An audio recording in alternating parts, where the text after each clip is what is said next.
बियो माब्लाबाबो उग्रपन्थियाव गोग्लैया। हेमन्त बिश्व शर्माखौसो आजीवन जेल होनांगौ। दा बिथांमोना मानि थाखाय जेलआव थानांगौ? दा जोंनि जिहेतु आदामोन, जोंनि जेखौ जायफोर फंबायफोर बिथांमोना जोंनि राव दं होननानै, हारि दं होननानै, गाव गावनि राव हारिमुखौ फोथांनानै लाखिनो थाखाय आखायाव हाथियार दैनानै ओंखारलांदोंमोन। दा नाथाय फाव फान्दाय सुलाफ्रा फाव फान्दायनानै गोबां जोंनि फंबाय, गोबां जोंनि आदामोनखौ सैमा सियालफोरनि खाजा खालामनानै आरो माखासे मानसिफोरखौ आजीवन जोबथेसालियाव जोबथेनानै दोनबाय। जोङो बुंदों बे भटार्स पार्टी इन्टारनेशनेला गोदोनिफ्राय बुंबोबाय थादों, बियो माब्लाबाबो उग्रपन्थियाव गोग्लैया, बियो माब्लाबाबो क्रिमिनेलाव गोग्लैया। मानो होनबा जायफ्रा प्रदेश थानानै, जायफ्रा देश थानानै देशनि गेजेराव उग्रनि खामानि मावो बिसोरसो उग्रपन्थियाव गोग्लैयो आरो बिथांमोनासो क्रिमिनेलाव गोग्लैयो। दिनै बर'फ्राथ' बड'लेण्ड गैया, बर'फ्राथ' दिनै लेण्ड गैया। मानो होनबा बे बर'फ्रा जाहैबाय आसाम हादरनि सिङाव थानानै बिथांमोना गाव गावनि हारिमु, गाव गावनि जातिखौ फोथांनानै लाखिनायनि थाखायसो मोनसे सिगनाल होदोंमोन। नाथाय बेबादि मानसिफोरखौ सरकारा उग्रपन्थी होननानै, क्रिमिनेल होननानै गावसिनि दायखौ बिथांमोननाव दिनै जाबनानै होनानै आजीवन जेल होदों। बेनिखायनो जोङो बुंदों बे रन्जन दैमारिया जातिनि थाखाय खामानि मावनाय, गावनि राव हारिमु कालचारनि थाखायसो खामानि मावनाय, बे माब्लाबाबो उग्रपन्थी नङा। उग्रपन्थीया हेमन्त बिश्व शर्मायासो।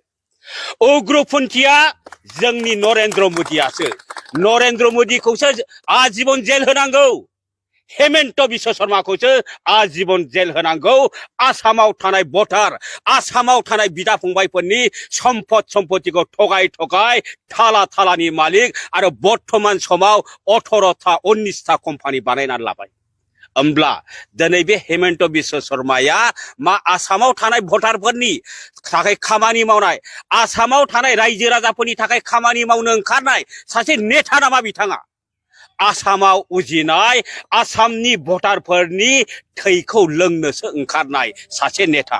बिनिखायनो जोङो मोनदांदों, बिनिखायनो जोङो बुंदों आसामाव थानाय बिदा फंबायफ्रा दिनै हा गैयैयाव बिथांमोना थांनानै थानो थाखाय दिनै न' गंसे लुहैयोब्ला बिथांमोनखौबा JCB लानानै एभेक्सन, बुलडोजार लानानै एभेक्सन।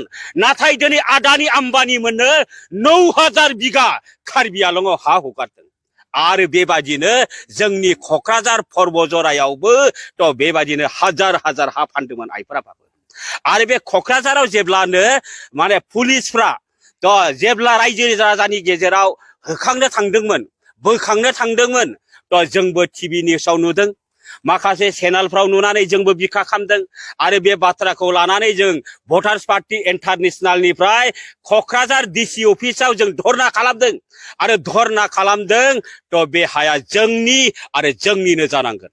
दिनै बे आदानि आम्बानिनो सरकारा इलेक्शननि टाइमाव क्रर क्रर फैसा लानानै फैनानै दिनै आसामाव जोंनि BTCनि सिङाव पर्बजरा हाखौ फाननायखौ जों माब्लाबाबो गनायनानै लानो हाया आरो बेखौ भटारा माब्लाबाबो गनाया होननानै जोङो जेब्ला DCनि आसाम सरकार आरो भारत सरकारनिसिम मेम'रेन्डाम लिरनानै होदों बे क'क्राझारनि बे आदानि आम्बानिनि आखाइनिफ्राय बे भटार्स पार्टी इन्टारनेशनेला उदां खालायदों आइफोरा।